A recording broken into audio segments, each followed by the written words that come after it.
that you magically wake up one day and it's just gone. That's not how healing works. It's a process. It's a day-by-day process. And it starts with you. It starts by you just asking yourself questions, by using meditation, using yoga, or simply talking to a friend about the things within your life that you would like to change. But it's about taking steps towards that change. So before this eclipse, way before, we're in a really amazing New Age time. We're experiencing a shift in consciousness. And that's the other side of this eclipse. This eclipse has come to us because it wants to accelerate the shift of consciousness. It wants to help us push forward. And what I mean by consciousness is about awareness. It's about being able to walk into a space and be aware of every aspect of that space, every living organism that is around you other than yourself. Being aware of it, being compassionate for it, and connecting to it as a collective. That's really what consciousness is. It's unity. So this eclipse is really giving us the opportunity to become unified. But we live in the earthbound, which is all about polarity, light and dark, up and down, yin and yang. So we can't necessarily come into that unity that easily. We could if we really wanted to. We really could. It's almost like John Lennon said, you know, how when we were going through the war, he said, war is over if you want it. It's the same thing here. If we all woke up tomorrow and decided that we wanted to change that and become unified, we could. But most likely, because there's so many people in the world with all different levels of consciousness and all different types of experiences, that's most likely not going to be the case. Most likely we're going to go through this process of healing, learning, and awakening. So this is really about awakening within yourself those parts that maybe you were turning a blind eye to because they were too scary for you to face. But if you face them and you work with them, there's a gift that it's going to give you. So for instance, the opposite of unification is separation. So if you separate yourself from others, or you separate yourself from people who are in need, or even your neighbors, that's a bridge. That's part of that separation divide that's going on right now in ourselves and in the world as a collective.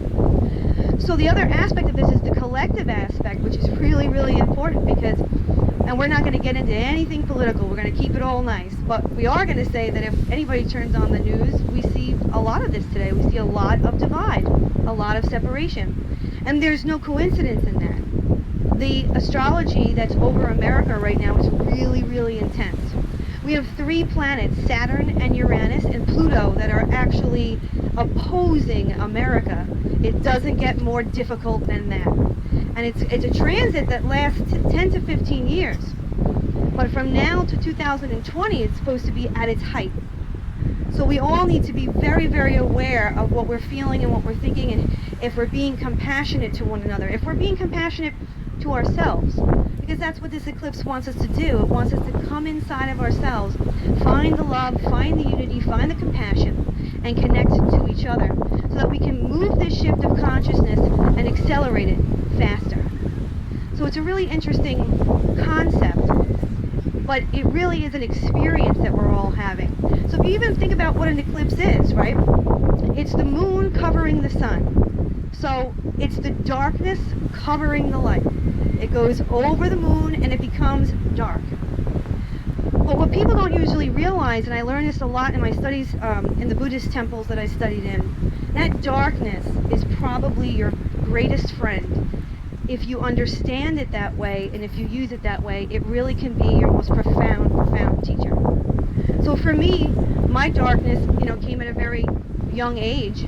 I'm 22 years sober, 22 years clean, but I was a drug addict for many years, and that was a part of my shadow that I had to face. But the gifts that it gave me, the recovery process, is probably the most amazing experience I've ever had, and I still live it to this day. I found my purpose in recovery. I found my calling in recovery. I found my passion in recovery. But most of all, I found love for myself, which I never knew what that was. So I don't look at those 6 years where I was a heavy active addict from probably the age of 12 to 16 as negative. In fact, I'm grateful for those experiences every single day because of what it gives me now. And I'm telling you this because I'm trying to give you a tangible example of something in your own life. Perhaps it's a difficult divorce, a loss of a job, a loss of a child. Maybe there's addiction in you. Maybe there's addiction in your family. But any of these things, illness, all of these things are a part of that shadow that comes into our lives, but really it's there to wake us up. It comes to knock on the door of your soul. It wants to know what you're thinking. It wants to ask you, are you living your purpose? Do you love yourself? Are you honoring your experience here on Earth? And that's really what this eclipse is really about. So for the next couple of years, we're going to see a lot of this. We're going to see more and more and more different groups of people coming out to express their opinions. Some of those opinions will be in the shadow, and some of those opinions will be in the light. And it all has to come out. It's almost like a cleansing, but I don't like to use that word because that sounds really dark. It sounds really gloom and doom, and that's not really what it is, right? A cleansing is when you rid yourself of dirt, right? So you're really just going through this process of anything that's not pure within yourself to come out and to cleanse it. So it's interesting because, again, you're all going to experience it in a different way. If you know anything about your astrology, we all have Leo somewhere. You might not be a Leo, but somewhere in your astrological chart you have Leo. So for instance, I have Leo in a very specific space in my chart, in my astrology chart, and it's in the space of communication, which is really interesting because that means my communication skills are going to be challenged, and if any part of me is not in alignment with my message, that's going to be revealed.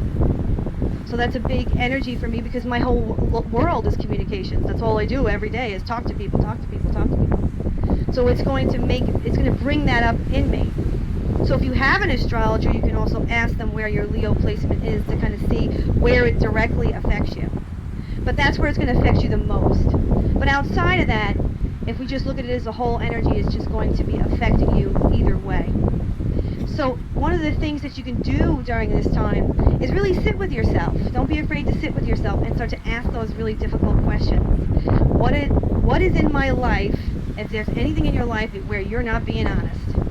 Either not being honest with yourself or not being honest with the people around you that you love and respect, whether that's at home or whether that's at work. I'm standing here because the voice is going, so I apologize. So the first question is going to be about honesty. The second question is really going to be about your body. We're going to experience a lot of things in our physical body. Because the eclipse has heightened the energy, your physical body is going to feel things much more expansively than it usually does for the next 6 months. So if you have an illness of any form, that might be coming to the surface.